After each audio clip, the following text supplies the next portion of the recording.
This is another tomato sticker destined for the garbage. As you've seen, the volume has come down to something that's more normal after getting all of those Triscuit bags in. Like I say, those are going to sit there for a while. Yeah. So, as for the vlog, it is a little after 1. I was up around 9, a little slow to start the day. I am making myself a tomato sandwich because today is tomato sandwich day. I'm out of ice cream though, and that is the dilemma. That's the one thing that I can't really. Well, I mean, I could. I could have a very weak smoothie tomorrow, or no smoothie at all. But I'm thinking that I need to get out because my sinuses are gonna explode. I think I just need some fresh air. To be entirely blunt with you. So, I'm going to finish my tomato sandwich and then see if I can get some ice cream. Might be a little bit of a wander. Because I have to wait for my check to go through, there's not much in terms of extra groceries that I can do. So, I'm still going to need to do groceries within a few more days. But I'll do some crunching and see what I can actually get done today. So that's what I'm doing for right now. I'm fighting a really nasty sinus headache, getting something to eat, and hoping that some fresh air turns it down a little. So it's 3:30. I didn't actually finish making that tomato sandwich. Instead, I went to go get some ice cream. I was planning on just doing the quick run up to the store number 1 and overpaying, but when I got there I couldn't do it, so I walked down to store number 2. I figured that getting a little bit of fresh air would help. I don't think it worked out that way. At least I didn't notice any of the difference. Like, you know how when you're stuffy and you go out and you breathe fresh air and you get that kind of like, lightened feeling? It didn't happen. It could be because it's not cold out, but I mean it's at that point, that crossover point between winter and fall. I would still have to say that it's late fall. It's not winter, but it's cool enough that if you're outside for a long period, your nose will get stuffed up, right? So I'm thinking, go outside, get some fresh air, but it's too cold for that. So I don't know. I'm going to blow my nose anyways. And see if it helps from there. I checked the mail on the way back in, and I got my student loan information in. Normally I get an extra piece of paper that says this, which is what I need to see. That didn't come in this time, so I need to make some phone calls to ensure that I don't, they don't go after my GST right away, kind of thing. So, I may have to fill out some forms and send them back in again. I think that's something that I'll probably have to do every year, just because that's the way the system works. I tried to do the thing that would prevent me from having to do it every year, but it looks like, well, I don't know yet. Like I say, I sent a pissy letter, and I'll see what happens when it comes back. If that doesn't work, like I say, I'll have to do it every year. I mean, nothing's changed. There's no reason why anything should have a different status than it did a few months ago. So I gotta go call them. Before 4, anyways. Hopefully they're still open. And yeah, I'm out of here. So I talked to some people on the phone. And I believe she said Scarborough. It was the collection agency that acts as a front end for this racket that they call student loan collections. They've asked me to mail in some things. They claim that if I mail them that information, then they'll put a hold on it for the length of my disability package, which would be the 5 years. I think that I sent them some information once before, but it may have been before I got my disability renewed. And that might be the problem, is that I forgot to send them information telling them that I got it renewed, and they couldn't contact me because I don't have a phone. Well, we're gonna. I showed you my phone, right? Yeah, I did. We did that. We went down that path. And I am in fact walking towards my phone. I got to stop and get a coffee, which is my second one in 4 hours or whatever, because I need to get some change out for the post office. They have the debit machines in the post office are like, you have to use like a stick, and it's like the whole, you can't like cover your pin. It's literally the stupidest thing that I have ever seen. Even stupider than the word stupidest. Listen, I don't have patience for you people. Anyways, so yeah, I gotta mail some stuff out. I gotta get there before 5. It's just like 4 o'clock almost exactly. Hey, if you think this is dark, you should have seen it last month. This is actually a bit better. It might actually be light at 5. That would be nice, huh? Anyway, so yeah, my hands are freezing, so I'm putting this away, but hopefully that's a positive step. When I get back, I'll check to see if there's anybody else I can call to try to figure out, okay, are they actually gonna like hit me this month kind of thing, or is it more of a next tax cycle? I think it's a next tax cycle thing, right? So I gotta get this dealt with before it switches over, which is like June. So I think that'll allow. I'm sneaking in the library through the back door here, trying to avoid cover. I hope I don't get caught. I may get browbeaten. The way people drive, it's insane, you know? It's like, you know what they should do is they should have The Tourist from Radiohead playing in all of the streets. Like, you should not be able to walk to an urban area without The Tourist roaring. It should be like ubiquitous everywhere. Just this voice calling you an idiot and telling you to slow down. That should be just the status quo here, everywhere you go. I am done with the post office. It seemed like everybody showed up at 4:30 or whatever time it is, which is around 4:30. The place closes at 5. And I'm going to actually walk a little slower on the way home, because I was doing the speed walking thing. You know what the speed walker looks like, you know, with the tight little bum there, and the, you know, yeah, I was all the way through there. I'm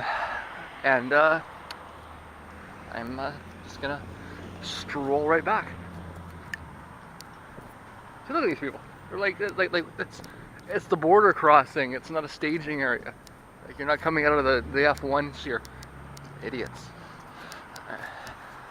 I could yell at cars all day, but I won't. This light is on all of a sudden, and I don't know why. It just appears to say that the light is charged, as though the light wasn't charged before. Why is the light charged? I suspect that he may have cut the electricity for this outlet at some point and turned it back on at some point. And so now I'm wondering if it has something to do with the lights in the room here and all the other things. So you probably cannot see anything except the light itself, but I'm just in my front door here. My normal light would normally be just underneath it. In fact, maybe there's enough light there to see it. I think there might be, if you tilt your laptop the right way. And don't watch my videos on your phone, you fucking retard. Like, you need to be all like it's, you know, it's like experiencing life in a you know, through a tunnel.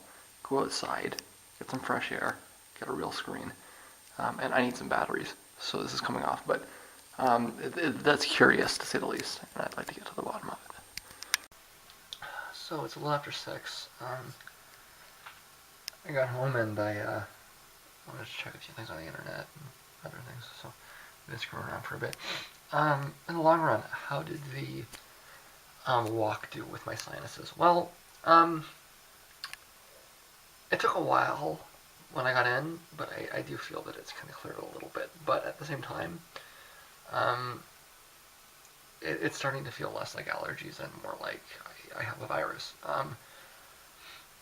I'm not sure where I would have picked that virus up. The only thing I can think of is if I might have picked it up when I picked up some meat at the store the other day. I mean, like literally, it's like uh, I have not been in contact with anybody um, in days, weeks. So that was on the 21st, and I didn't start feeling sick until it's the 27th, until about the 26th. Anyways, so um, it kind of makes more sense to me that it was like handling the meat kind of thing. Um, but I still haven't ruled out the possibility that I'm just dealing with, you know, non-smoking sorts of things. I think the way it helped was kind of like, you know, when you have a cold and you eat something really spicy and it like clears your sinuses out, sort of thing. I think it had that kind of effect rather than the influx of fresh air. Um, Not really what I wanted, but it helped a little, anyways. So I am actually going to finally finish eating. I've got my tomato sandwich. That means I probably won't have a snack tonight, which is good and bad. Good in the sense that I want to get back to my normal routine. Bad in the sense that it's gonna mean everything's gonna push over an extra day. Um, Besides that, yeah, this is just I'll be back to doing what I was doing. I guess I'll make a phone call tomorrow regarding trying to figure out what the deal with the um,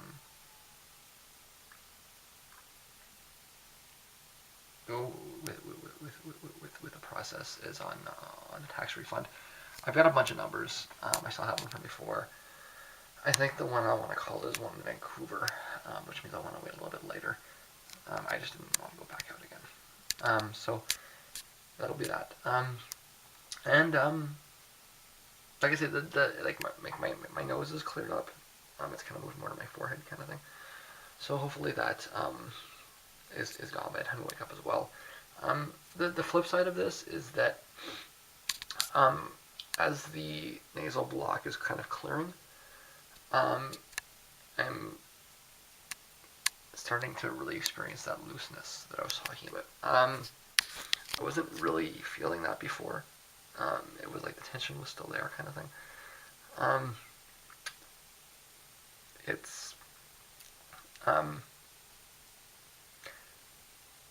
I may be actually done smoking on the other side of this nasal issue. It might be the last sort of convulsion that my body does in dealing with this. Like just that breath. Like that's the clearest I can remember my breathing being in a very long time. Like when you're a smoker, it builds, right? So it's not like your throat isn't see, like my nose is so clear right now. It's almost like somebody, like, those nose things that open your nose. No one knows how to open a nose. Except I just explained how to do it. Yeah. But that's what it feels like. It's one of those, like, nose openers.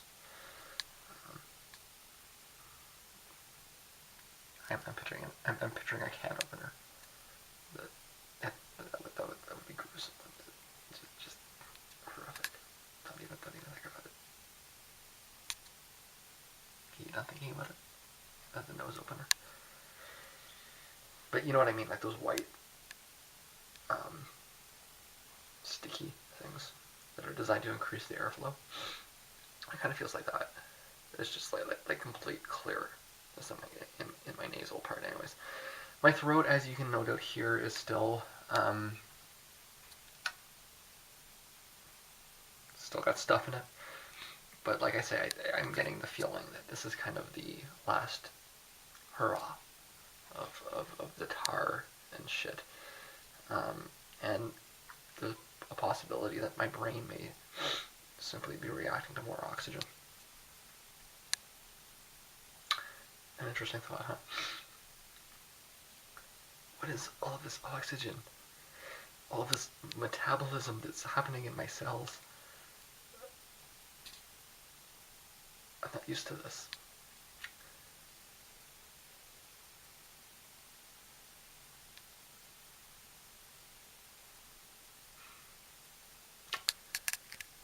So yeah, I'm gonna get something to eat and get back to compiling. And I do. I've been saying this for a while. I do actually, honestly think that I'll probably be feeling considerably better in the morning, which will be more like the afternoon when I wake up. Yeah. So something else I wanted to mention that I forgot is that there's been a lot of water coming out of my ear for the last 48 hours or so, which seems to again be connected to this sinus clearing. This sort of mouth, nose, ear, connectedness. And it's like a pressure break almost. It's it's less like I feel that it's less that my ears are producing liquid and more that some kind of blockage has resolved itself to allow it to function normally again. And again, I think that kind of ties into a little bit with the MS and the saliva, and why I really kind of wanted to quit smoking for a good long time before I really seriously pursue this. Because if, as I expect, quitting smoking allows like all of these things to start working right again, then I mean the problem is fixed, right? MS is a funny thing, right? I mean, it's the mainstream perception is that it's an autoimmune disorder, right? So it's like your body attacking itself. But like, beyond that sort of basic kind of perception, not a lot of it's really understood. It's not really understood what causes it, and as is the case when we have this sort of, we don't understand what this is, we claim that it might be genetic.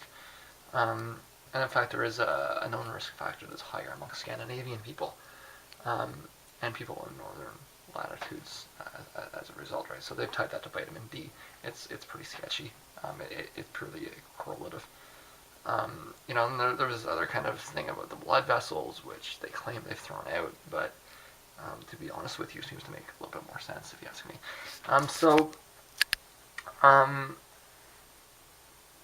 But one thing that they've been able to be really fairly sure about is the idea of tying it to smoking, meaning that MS is one of the long list of things that seems to be developed as a consequence of smoking. And they claim that it's with specific genetic risk factors and it amplifies it rather than being a sole direct cause.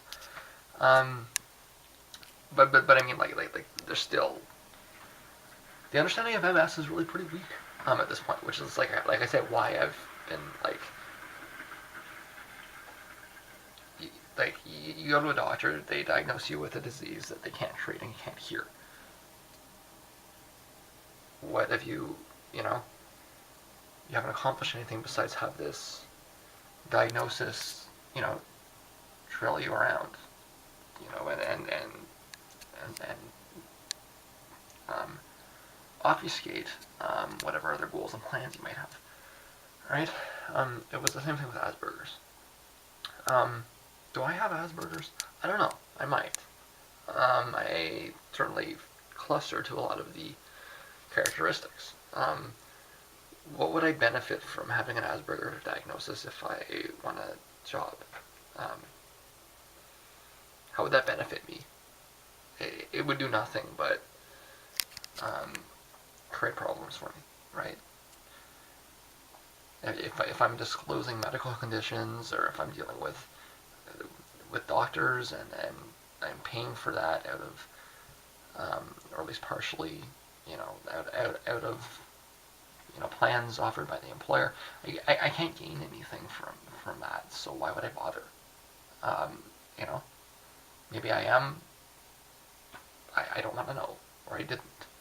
Um, like I say, things change when I mean, now that I'm on disability and will be probably forever, the whole logic behind it changes. Now, um, it's not that I want to avoid a diagnosis to prevent it, interfering with my career. It's more that, okay, let's get as many diagnoses as I can built up on top of each other, so that my case is stronger. Um, it's really a strong shift in mindset, right? Um, Behind what it is that you're actually moving towards, and what the incentive system is. Um, my incentive system is how many illnesses can I be diagnosed with. The more, the better, because that's the higher the chances are, right? Um, Maybe some of the things I've been diagnosed with are kind of like bullshit, right? But MS is pretty real, and Asperger's is it's overdiagnosed, right? In the senses where it actually is a real thing. It's a real thing. A lot of people that get diagnosed with it, it's not a real thing. Um, to be entirely honest, I think I'm somewhere in between there. I'm not. I don't need help to do day-to-day things. I never have, and it's going to be a long time before I do. And when I do, it'll just be from age-related problems, right? Um, but at the same time, I clearly do need help to exist in a market, and a lot of it is socially based. So it's kind of like somewhere in between there, right? I mean, there's quite clearly no issues with my actual intelligence levels, but there are a lot of issues with my ability to deal with people.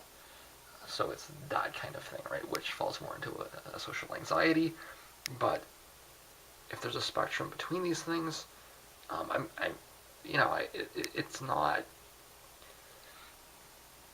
it's not absurd to put me at the highest functioning aspect of the spectrum that you could possibly create, right? Um, which, again, brings me back to what's the point? Um, if, from a disability context, I will admit myself that if I have Asperger's, it's at a high enough level that it's not affecting me on a day-to-day level, and it makes more sense to diagnose the social anxiety aspect of it as what it is, right? Whether you want to call it a narcissism or whatever else, it's more on a personality disorder level, even if it is actually uh, being acted upon, or is as a consequence of being on the far reaches of the autism spectrum, right? So, it's the reality of it. But to take a step back, that's something that I have been noticing, is that my ears have been. It's like something's. It's like a blockage has dissolved, and things are working right again.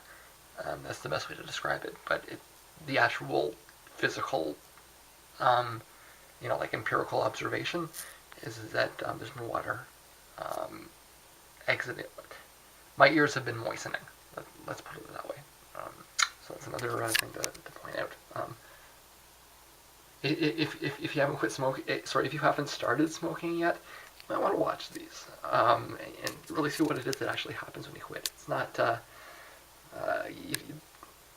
Reality is you'd have an easier time getting off of heroin. It's the truth, and that's not just me saying that. That's actually studied, understood reality. that getting off nicotine is actually harder than getting off heroin. So put that into context. Yeah. And maybe, like I've talked about the stimulant properties. Maybe second guess the value of this, and really what it is that you're getting yourself into. Maybe give it a good think before you do it. It sure depends on whether we can stand united against those who would divide us by tribe, by sex, by race, or religion. It depends. But Johnny, you just spent an hour doing that, talking about building a two-state solution in Israel and Palestine, about the Sunnis and the Shias, and the divisions in ISIS, with the Turks and the Iranians. You just spent an hour dividing people into religious categories, into tribal categories.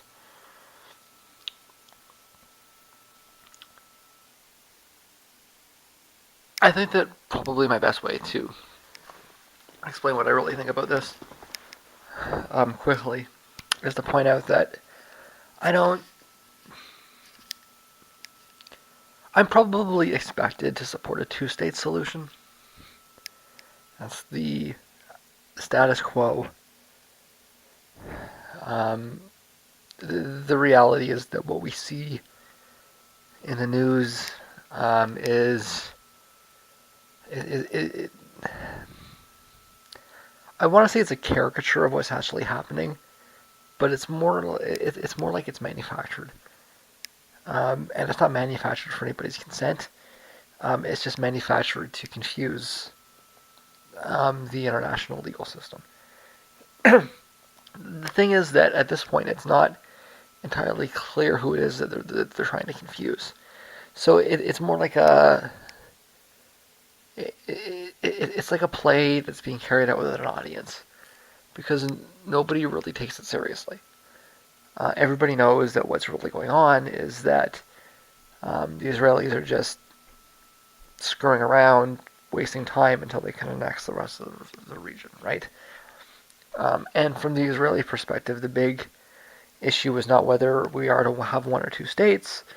To them, it's clear that there's only going to be one. There's a popular meme floating around, and has been for a few years. Where do you put a Palestinian state? It was always, what was the word they used, or the term they used? Something cheese? Cottage cheese? Was it cottage cheese? Swiss cheese, that's right. It's Swiss is the one with all the holes in it, right? Or Swiss cheese patchwork. I mean, there's not even a Swiss cheese patchwork anymore. There's like if you look at the map and you actually look at what's left, it's like a couple of neighborhoods. Like they're not even like you couldn't even say there's a city left anymore. It's just like it's neighborhoods. I'm talking about the West Bank specifically, right? So like there's nothing left, and what the PA has been trying to do, with the ICCC and everything, is really just a last gasp. Like if you think about what they're doing, it looks pretty desperate. It's because it is desperate. It's the last possible thing they can do before they have to submit and give up, right? So, what is the fastest, easiest way for me to explain this is to say that I actually support a one-state solution. The debate in the Israeli press is, the question, is it to be Jewish or is it to be democratic, and it can't be both. I think that the mere premise of a Jewish state is an anachronism that is actually so offensive that it shouldn't even be contemplated. We don't talk about a German state or as or a British state. We don't talk like that about any other nationality in the world. Why it is that there's to be this Israeli state is really completely incoherent with any kind of Western pluralistic democratic value system. So when they say that you have to choose between a Jewish state and a democratic state, that's not that's not a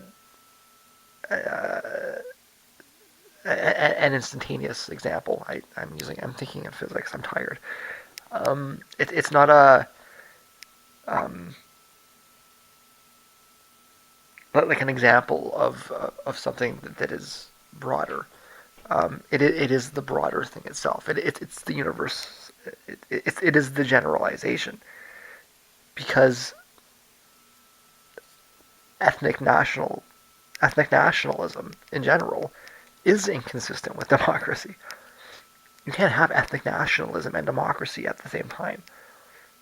It doesn't matter that we're talking about Judaism. It doesn't matter that you're talking about population growth. It's the ideas themselves are inconsistent.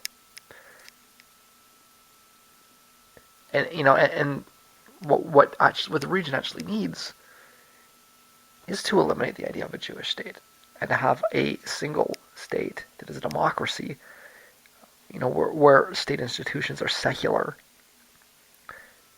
where people are treated equally regardless of their background or race or religion or any of these other sorts of things. A modern, democratic, pluralistic state where it doesn't matter if you're a Jew or an Arab.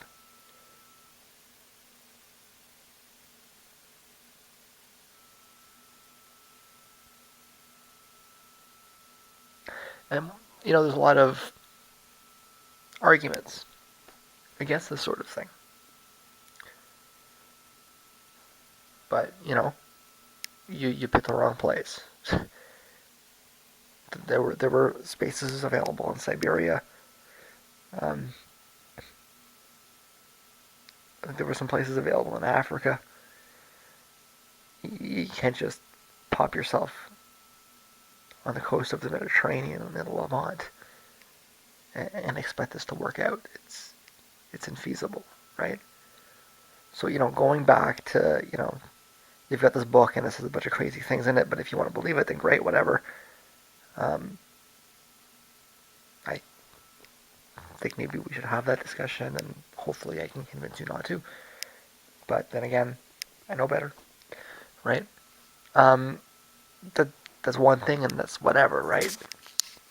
But to actually think that you can have this ethnic nationalist state at what is the absolute center of civilization in terms of crossroads. Like you're smack dab in the middle of the world. You know? Maybe there's a reason that you thought you were the center of the universe. Because you are the center of the planet. And it just makes no sense. And if you do want this, this ethnic nationalism, this Jewish state, then you can't have a democracy. Because even if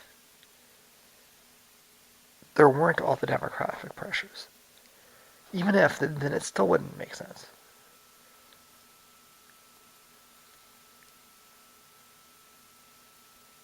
And so he said in the speech that the only answer was a two-state solution. But he's wrong.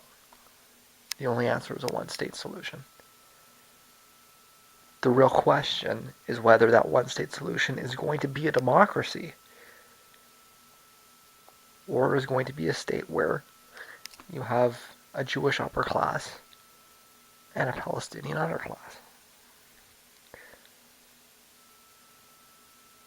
which can only be enforced through, oppressive, violent institutions, right?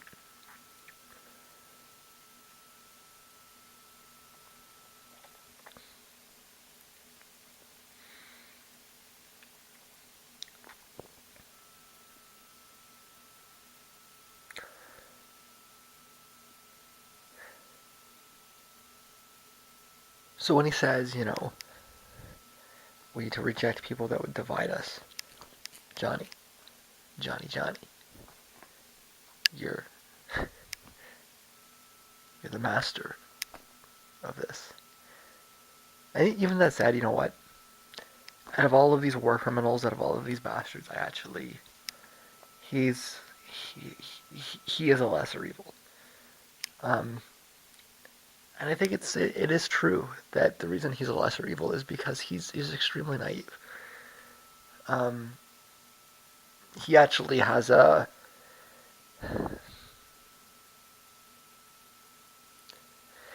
he. Let me rephrase that. He's extremely naive, but he's also um,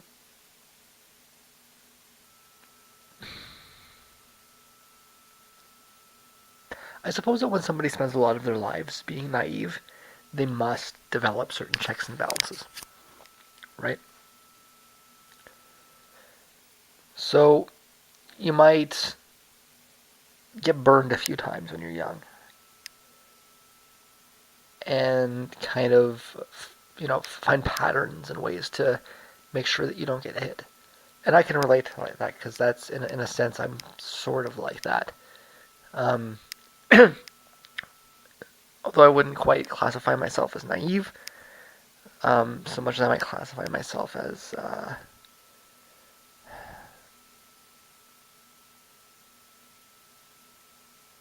I'm not naive about strangers, but I am naive about people that I consider to be friends. Um, I put a little bit too much faith in the um, inherent goodness of people that I know, as though knowing me is a criteria to be elevated, you know, out of the masses of idiots, right? Um, maybe it's a special kind of naivety, but it's not the broad naivety. Um, but nonetheless, I mean, I've learned certain checks. Like I've learned that I don't. It's not a good idea for me to get too close to people. And I think with Carrie, what he's learned, from what I can see, anyways, after being burned however many times growing up and living, I think he is almost twice my age. Um, it may have been at the time of this recording that he was twice my age, um, because you catch up on people, right? Um, so I mean, he's certainly got a lot more life experience than I do, but you see the same sort of kind of hardening where he has a naivety of outcome, but he's learned to temper it um, a little bit, and that's fundamentally different. Like Clinton, on the other hand, is like just totally calculating and manipulative, and everything is just about how to serve her best, right? At the end of the day, the only thing Clinton cares about is her career. You know what? It didn't always used to be that way. I don't think. I think there was a time in the '90s where she had more of the kind of drive that you see out of a Kerry. But nowadays, it's just total machine politics, right? Um, whereas I think Sanders has more of that drive as well. Um, but I mean, is Sanders going to win? It's Excuse me for remaining very skeptical, um, even at this late stage, and how bad Clinton looks as a candidate. Um, I like Bernie. I hope he wins. But if I was a Democratic insider, I'd be very, very pessimistic about my chances one way or the other. Um, because if Hillary does win, it's like she might even win the election, but like, what if you've got another conservative in office, right? So, but I mean, like, she's just like total, like, everything is just image, politics. How do I get ahead? Like, the actual issues are of no importance to her. She'll take any position she can in order um, to get ahead in the polls, which is really scary at this point in her career, you know. Like she's 70 years old. What? And it's hard to know. She's 70 years old and she's been in the public eye forever. And yet it is actually kind of hard to know what it is that she would do if she was elected. Because she spent so long just flopping every which way, whatever it is that she's told is popular. Right? That's the really scary thing, is that it's really not clear. I mean, the smart money is that she's some kind of middle-of-the-road conservative. Um, but there's certainly a lot of indication that she's um, a lot more liberal than that, too. It's very hard to... I mean, that should not be the case at this point in her career. It should be very easy to delineate where she stands. It's very easy to delineate where Sanders stands. Extremely. There's no ambiguity at all. And he's made it clear, and that's what you want out of a candidate at that stage of their life, right? How it could be any other way is really... How it could be any other way, and that person is a serious candidate, it's really hard to get your head around, right? But I mean, that's... At this... What I'm getting at is I'm not sure that I put Sanders in this kind of category of sort of elite politician, right? I hope he surprises everyone, but I don't. Maybe you could say that I'm not naive about it. Um, but Kerry has and for some time has been in that sort of more insider elite class of politicians, and he does really legitimately stand out. Um, because it's not manufactured, and it's really not, um, pandering to anything. Like he really seems to have an actual, you know, drive towards doing something. Um, Another way to kind of point this out is that a couple of years ago, I was doing some rambling on the internet, as I do fairly often, and it came up to the usual, war criminal line. And I'd just been so used to calling whoever was the Secretary of State a war criminal for however many years that I just did it almost by reflex. It was like an obviously true adjective, right? Whoever was going to occupy the space would obviously be a war criminal. But I stopped for a minute because I realized that I really couldn't actually say that was true about John Kerry. And the truth remains that there's not a lot to make the argument on for what he's done. He might not be remembered for actually accomplishing anything, but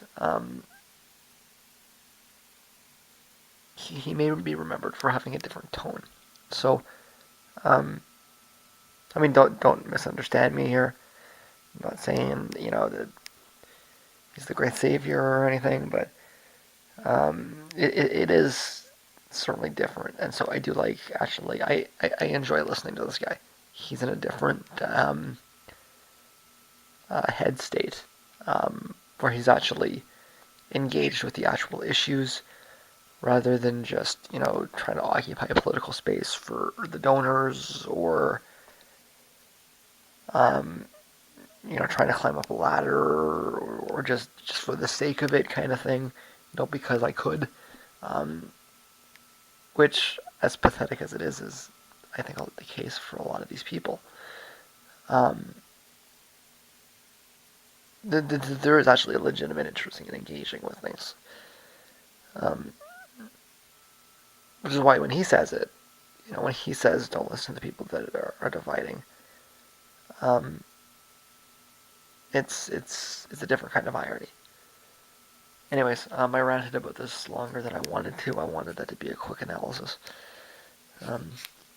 I guess this is my first reacts video, unintentionally, so we'll get a series of these going over time.